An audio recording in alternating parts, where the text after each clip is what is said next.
할렐루야.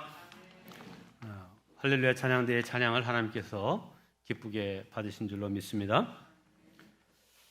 예배 자리에 나오신 모든 성도님들, 종려주일에 주님이 예루살렘에 입성하신 것과 같이 오늘은 성령께서 우리의 심령에 입성하셔서 충만하기를 주의 이름으로 축복합니다. 코로나19로 뜻깊은 종려주일 고난주간을 맞이했지만 오늘도 성찬식 없는 성찬 설교를 하게 되는 어려움이 있습니다. 그러나 그렇기에 더 간절하고 의미 있게 여러분의 마음에 다가오는 오늘 말씀이 되기를 바랍니다. 오늘 본문은 주님께서 십자가에 달리시기 전에 제자들과 함께 마지막 유월절 만찬을 나누시는 장면입니다. 유대인들에게 가장 중요한 절기인 유월절이 기독교에도 결정적인 영향을 끼친 것입니다.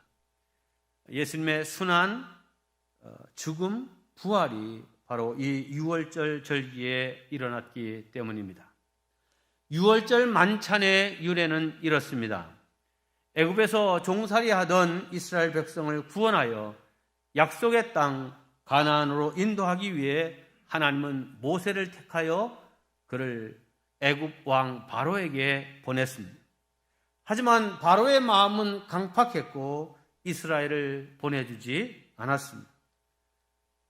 하나님은 이 애굽에 10가지 재앙을 내리셨고 그 마지막 재앙은 애굽의 장자, 모든 처음 난 것들은 사람이고 짐승이고 다 죽는 그러한 재앙이었습니다. 하나님은 이 죽음의 심판을 피하는 방법을 이스라엘 백성들에게는 자세히 알려주셨습니다. 흠 없는 어린 양을 잡아 그 피를 집의 문 인방과 설주에 바르라 하는 것입니다. 화면에 보시는 것처럼 문의 양쪽 이건 기둥은 설주이고 위에 이게 인방인데 여기에 어린 양을 잡아 그 피를 바르라 하는 것이죠. 그 다음에 그 잡은 양의 고기를 식구들이 다 밀전병과 함께 무교병과 함께 먹으라 하는 것입니다. 내일이면 이제 그야말로 출애굽, 애굽에서의 모든 삶을 정리하고 다 이제 출발하여 약속의 땅으로 가야 하는 날입니다. 엄청난 에너지가 필요한 날이기 때문에 양고기를 먹고 힘을 준비하라 하는 것이죠. 자, 그리고 그날 밤 잠을 자게 되는데 말씀대로 온 애굽의 집에 죽음의 사자가 각 가정을 방문하여 모든 초태생들을 다 죽이는 역사를 이룹니다. 애굽의 집집마다 다 애곡 소리가 나게 되었고 죽음의 천사는 이제 모든 초태생들을 죽이는 심판을 행합니다. 그런데 어린 양의 피를 바른 집들은 이 죽음의 사자가 다 그냥 넘어갔습니다. 그래서 이스라엘 백성들은 애굽에서 구원받게 되었고 이 사건을 기념하는 절기가 바로 유월절입니다. 유월절 하면 6월에 있는 무슨 절기인가? 이렇게 생각하는 분도 혹 있을 줄 압니다만은 유월이란 말은 넘을 유, 넘을 월. 그래서 넘고 넘어간 절기다 이 말이죠. 그래서 죽음이 그냥 넘어갔다, 패스오버했다, 죽음이 지나갔다, 넘었다라고 하는 그러한 뜻입니다. 즉 출애굽 전날 밤 죽음의 사자가 어린 양의 피를 바른 이스라엘의 집들은 그냥 넘고 넘어갔다라고 하는 것입니다. 그래서 이스라엘 백성들은 이 민족 최대의 명절로 매년 이 유월절을 지켰습니다. 그리고 그 하이라이트는 유월절 식사를 재현하는 것이었습니다. 예수님께서도 이 유월절 만찬을 준비하도록 제자들에게 부탁하셨고 마가의 집 다락방에서 제자들과 최후의 만찬을 하시게 되었습니다. 예수님과 제자들의 이 만찬을 우리가 최후의 만찬이라고 부르는 데는 두 가지 이유가 있습니다. 첫째는 물리적으로 예수님이 이 만찬 이후에 순환과 십자가 죽음으로 이어지기 때문에 이 땅에서 더 이상 만찬이 이어지지 않았기 때문에 최후의 만찬이고, 또한 이 유월절 만찬의 그 자리를 통하여서 예수님께서 우리에게 새 언약, 유월절 만찬을 대신하는 성찬 예식을 제정해 주셨기 때문에 더 이상 유월절 만찬 이제 필요 없고 우리는 성찬에 참여하는 새 언약의 사람들 되었기 때문에 이 만찬을 최후의 만찬이라고 하는 것입니다.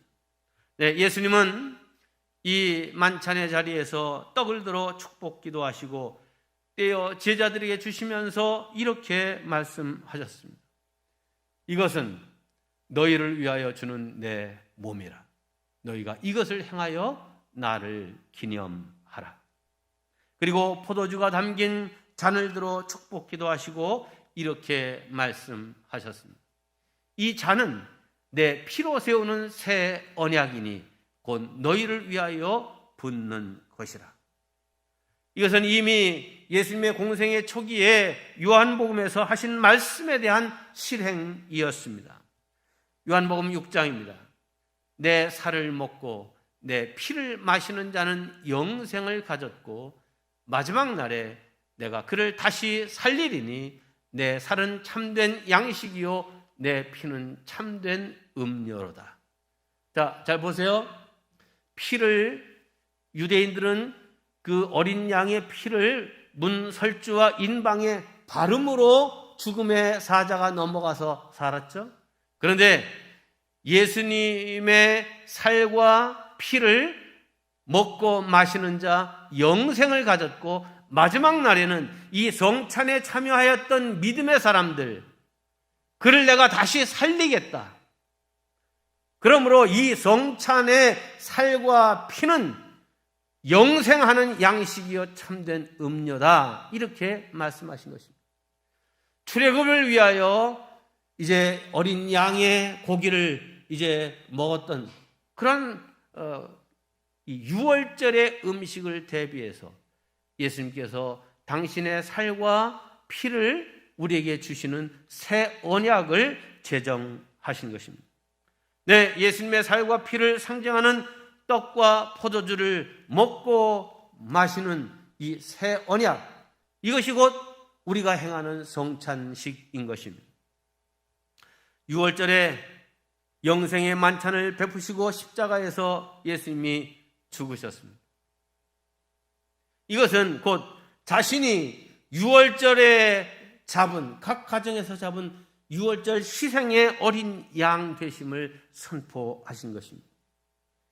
유월절 희생의 양의 그 피를 통해 애굽에서 구원받고 해방되었듯이 예수 그리스도의 죽음과 그분의 보혈을 통하여 우리가 구원받고 사망과 지옥의 권세로부터 해방된 것입니다. 예수님은 이 최후의 만찬을 통하여 이제 더 이상 속죄 제물, 희생양은 필요 없고 오직 예수님의 보혈의 공로를 믿음으로써 우리가 구원받게 됨을 선언하신 것입니다. 그래서 예수님이 공생애를 시작하기 위해서 나오는 그 모습을 보고 세례 요한이 예수님에 대해서 이렇게 선포합니다. 보라, 세상 죄를 지고 가는 하나님의 어린 양이로다. 이스라엘 집의 구원을 위하여 희생되었던 그 각각의 양들처럼 예수님은 온 인류의 구원을 위하여 어린 양과 같이 우리를 위해서 죽으시고 희생하셨다 하는 말씀입니다. 네, 지금까지의 모든 유월절의 양은 예수 그리스도의 죽음과 속죄를 상징하는 그림자였습니다. 이제 그 실체가 나타났으니 그림자는 필요 없게 되었습니다. 예수님의 희생의 피가 우리의 마음문, 이 심령에 발라질 때 죽음의 권세는 무력화되고 우리는 영원한 천국 백성이 되는 것을 확실히 믿으시기를 주님의 이름으로 축원합니다. 이제 이렇게 새롭게 새 언약으로 제정하신 이 성찬에 담겨진 세 가지 뜻을 여러분과 함께 나눌 텐데, 이것을 마음에 잘 새기시고 또 이것을 우리의 일상의 삶에서 잘 실천할 수 있는 성도들 되시기를 바랍니다. 자, 성찬에 담긴 첫 번째 뜻은 은혜에 대한 감사입니다. 함께 합니다. 은혜에 대한 감사. 네, 앞서 말씀드렸듯이 유월절은 유대인들이 어린 양의 피로 말미암아 애굽에서 구원받은 날을 감사하고 기념하는 절기입니다. 똑같은 뜻으로 성찬은 성도들이 그리스도의 피로 말미암아 죄에서 구원받은 것을 기억하고 감사하는 예식입니다. 함께합니다. 죄에서 구원받은 것을 기억하고 감사하는 예식. 네, 그것이 바로 성찬입니다.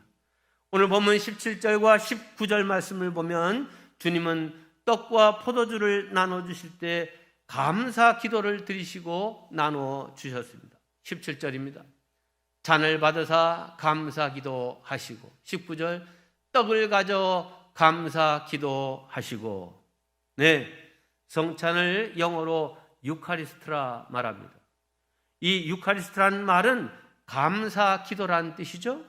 즉 성찬의 핵심은 감사에 있습니다. 그럼 무엇을 감사하는 것입니까? 뭐 다른 범사에 우리가 감사하는 인생이 되어야 되겠지만, 무엇보다도 그 십자가를 통하여, 희생의 십자가를 통하여 우리에게 구원을 주신 은혜에 감사해야 하는 것입니다. 내가 죽어야 할 죽음을 예수님께서 대신 죽어주심으로 나는 생명을 얻게 되었다는 이 사실에 대한 감사입니다. 또한 우리는 감사의 우선성에 대해서 잘 생각해야 됩니다. 예수님이 떡과 잔을 나눠주시기 전에 먼저 하나님께 감사를 드리셨습니다. 이것이 중요합니다. 네, 감사는 축복을 받은 후에 하는 것이 아니라 먼저 감사할 줄 알아야 진정한 축복이 그에게 주어진다는 것입니다. 우리가 하나님 앞에서 바른 신앙 생활을 하려고 한다면 무엇보다도 이 감사가 우리 삶의 기초가 되어야 할 것입니다. 물론 이 감사에는 정성이 들어가 있어야 합니다. 자, 그러므로 우리가 감사를 표할 때 거기에는 가장 좋은 것, 처음 것, 그 마음을 담은 구별된 그런 것을 드릴 줄 알아야 됩니다.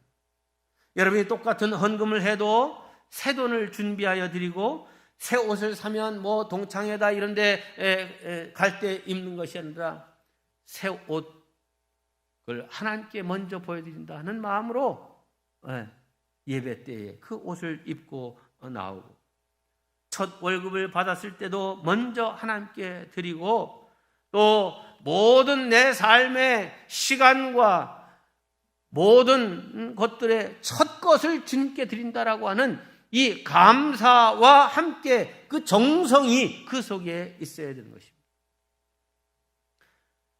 우리 교회 재무부에서 여러분이 드린 헌금들을 다 이제 정리하면 사부 예배 끝날 즈음에 이제 제가 가서 수고한 모든 재무부원들을 위해서 또 드린 성도들을 위해서 다시 한번 기도하고 이제 이 헌금 정리를 마치게 됩니다.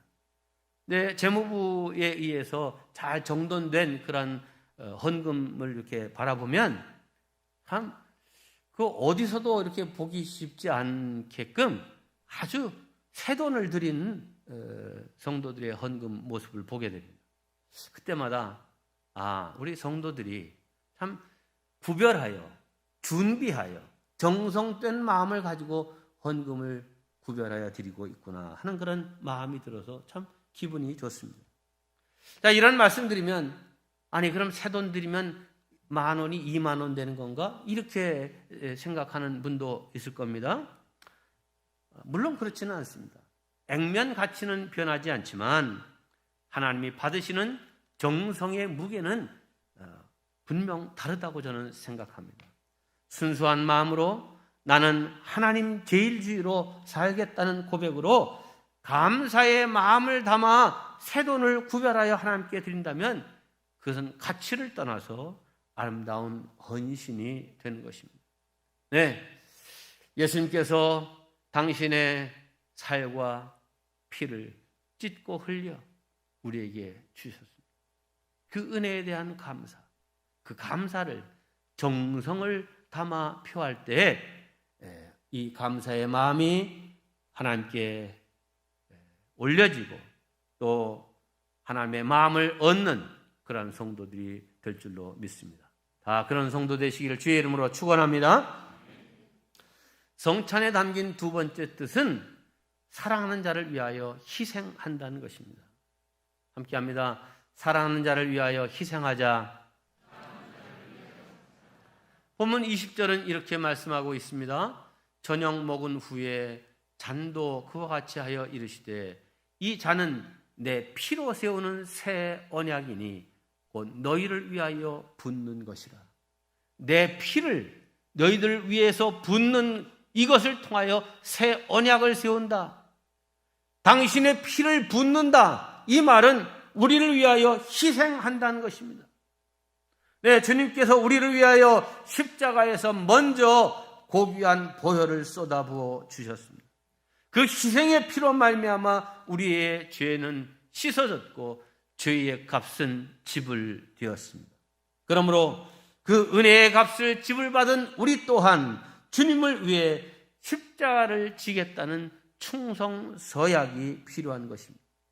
즉 성찬을 받을 때 나도 주님을 위해 헌신하고 충성하겠습니다라고 하는 다짐을 하면서 그 살과 피를 상징하는 떡과 포도주를 받아야 되는 것입니다.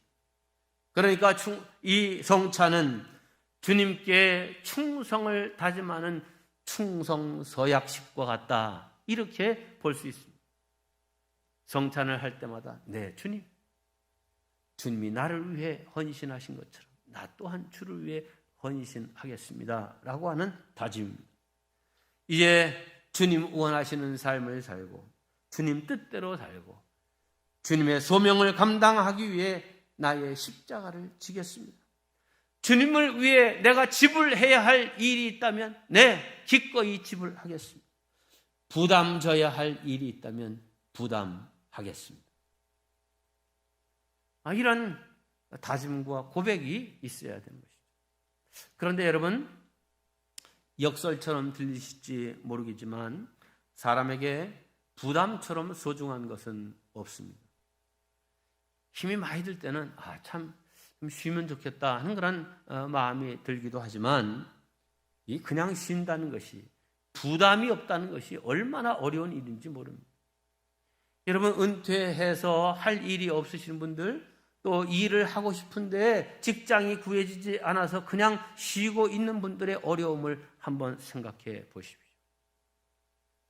부담 없는 것, 출퇴근할 부담도 없어, 어떤 업무를 수행할 부담도 없어, 뭘 어떤 것을 책임져야 될 부담도 없어. 그럼 참 편안하고 좋을 것 같지만 이 부담을 진다는 것은 아직 쓸모 있다는 그런 의미이고, 부담을 진다는 말은 버림받지 않는다는 그런 의미이기도 합니다. 영어로 부담 지불이라고 하는 말을 차지라 이렇게 얘기하죠. 자, 그래서 다시 충전해서 쓸 수 있는 그런 배터리를 일러 리차지어블 배럴이라 이렇게 얘기하죠. 한 번 쓰고 그냥 다시 충전할 수 없는 배터리는 그냥 한 번 쓰고 시계가나 뭐 이런 데다 놓다가 그냥 폐건전지함에다 버립니다. 그러나 재충전해서 쓸 수 있는 배터리들, 여러분 휴대폰이나 이런 데는 다 재충전 배터리가 들어가 있어서 그 배터리가 다 소모됐어도 다시 충전기에 올려놔서 다시 충전하여 쓸 수 있습니다. 다시 충전할 수 있는 배터리는 버림받지 않습니다. 부담을 질 수 있는 건전지는 계속 쓰임받는 것입니다. 부담을 지지 못하는 건전지는 버려지게 되는 것입니다. 그러므로 우리가 십자가를 부담으로만 생각하고 그것을 지지 않으려고 한다면 축복의 자리에서도 버림받게 된다는 사실을 기억하시기 바랍니다. 예수님은 우리의 죄와 허물 때문에 십자가를 지고 우리를 위해 죽기까지 헌신하셨습니다. 그런 주님의 헌신을 본받아 우리도 끝까지 충성하고 하나님, 나도 주님 사랑하겠습니다. 주님 위해 헌신하겠습니다. 하는 믿음의 사람들 되시기를 주님의 이름으로 축원합니다. 성찬에 담긴 세 번째 뜻은 아름다운 교제에 힘쓰라는 것입니다. 함께합니다. 아름다운 교제에 힘쓰라. 오늘 본문 17절에서는 이렇게 말씀하고 있습니다. 이것을 갖다가 너희끼리 나누라. 네, 성찬은 주님 안에서 한 몸이 된 성도들끼리 사랑의 교제를 하고 서로의 필요를 나누라 하는 그런 의미가 있습니다. 그러므로 성찬에 참여할 때마다 어떻게 하면 형제 자매를 더 사랑하고 어떻게 베풀까? 이거 생각해야 됩니다. 어떻게 하면 내가 속한 공동체에 힘을 보태는 일이 될까? 어떻게 사이좋게 평화롭게 지낼 수 있을까? 이거를 생각하면서 공동체의 좋은 일원이 되기를 소망해야 됩니다.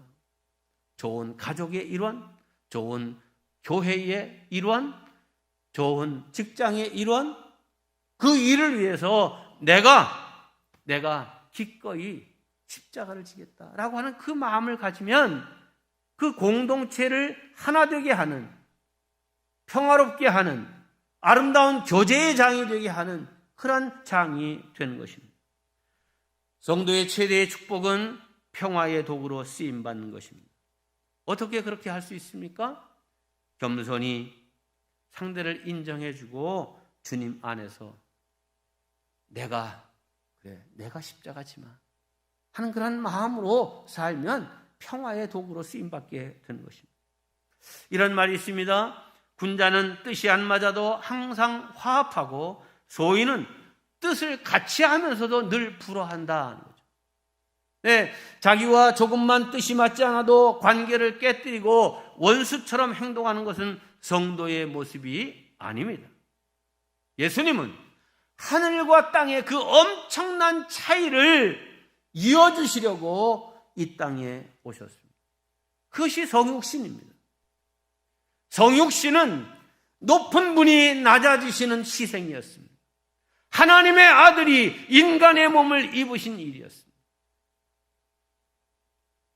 자신의 희생이 없이는 결코 하늘과 땅의 그 차이를 이어갈 수 없는 것입니다. 우리는 이 예수님처럼 큰 생각과 큰 사랑의 마음을 가져야 될 줄로 믿습니다. 그런데 오늘날 가정 식구 간에도, 성도 간에도, 교회 간에도 사랑보다는 높은 벽이 가로막고 있는 현실들을 보게 됩니다. 작은 것인데도 그 얼마든지 좋게 생각하고 넘어갈 수 있는 것인데도 그것을 약간 다르다고 해서 그것을 빌미 삼아 서로 다투고 갈등 속에 있을 때가 많습니다. 자, 선거철이 되면 우리 부천은 선거가 없습니다만은 서울시장, 부산시장 여러 그 단체장들을 이번에 또 보선하는 때가 다가오는데, 자, 여러분이 지지하는 정당, 여러분이 지지하는 그런 후보들이 있을 겁니다.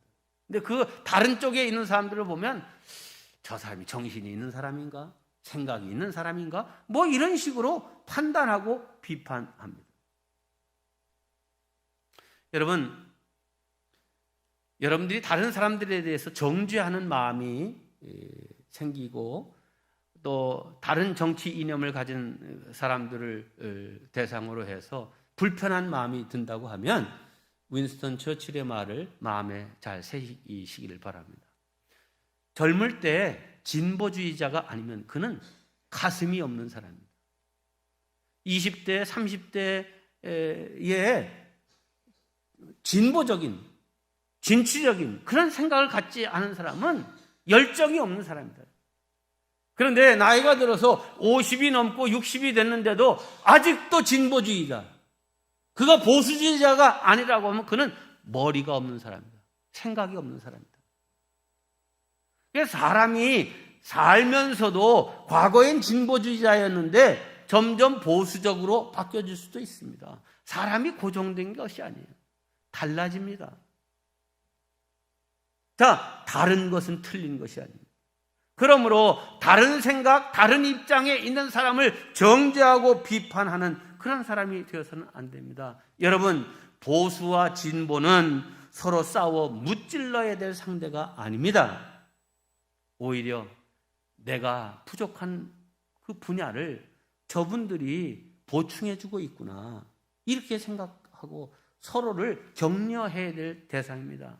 네, 일중심적인 사람은요, 사람에게 상처를 줍니다. 사람 중심적인 사람은 좋은데 일을 잘 추진하지 못합니다.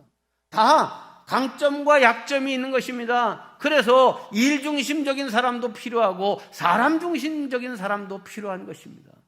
이 사람들이 함께 어우러져서 일을 해야 거기에 진보와 발전이 있고 성취가 있게 되는 것입니다.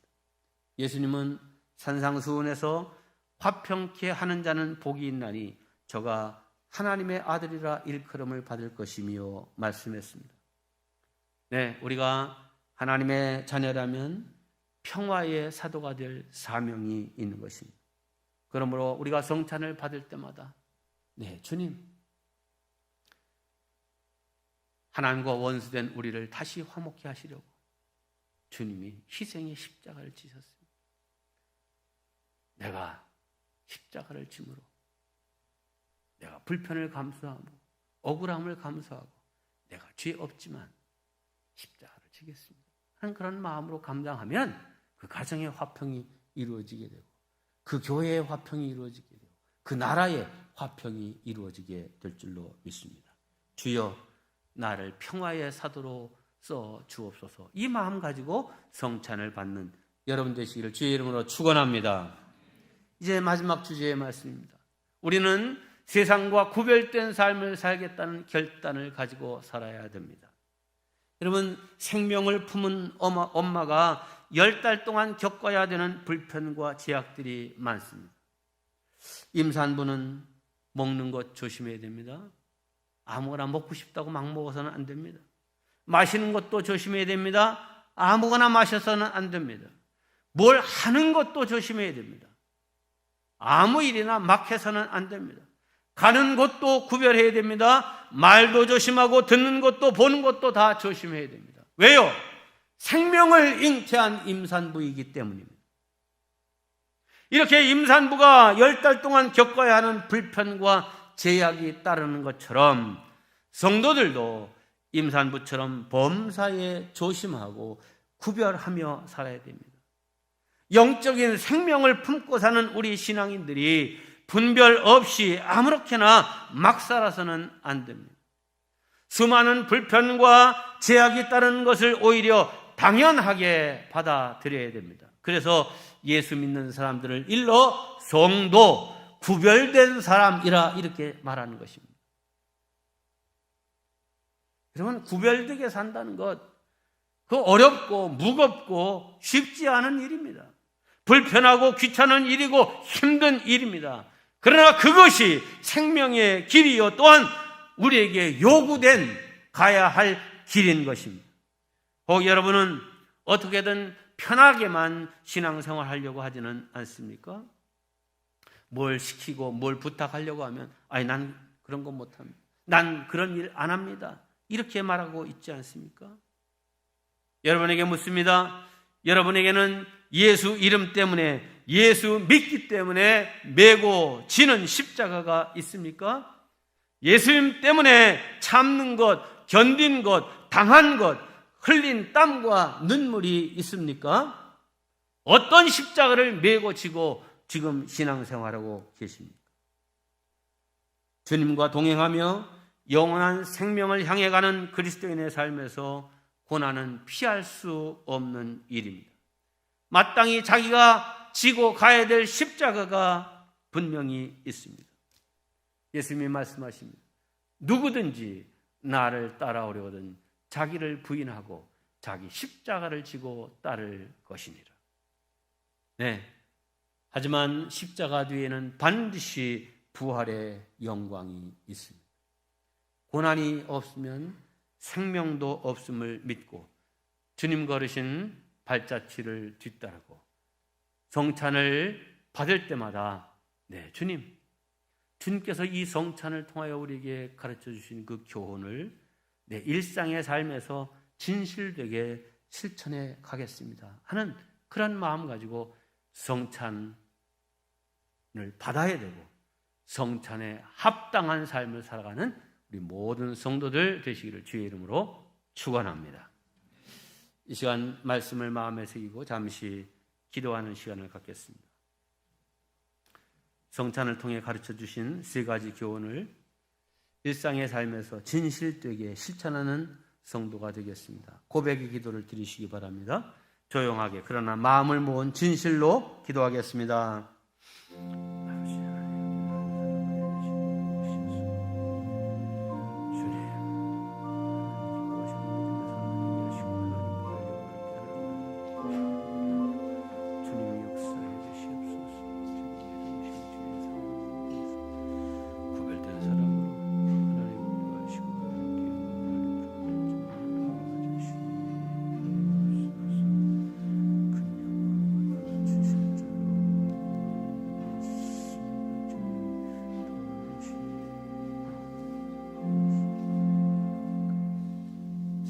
주님, 죄로 말미암아 내가 죽어야 할 죽음을 예수님께서 대신 죽어주심으로 나는 생명을 얻게 되었으니 이 얼마나 크고 감사한 일인지요. 우리가 부담해야 할 죄의 값인 죽음을 주님이 대신 지불해 주셨으니 우리 또한 그 은혜에 감사하며 주님을 위해 희생하고 헌신하겠습니다.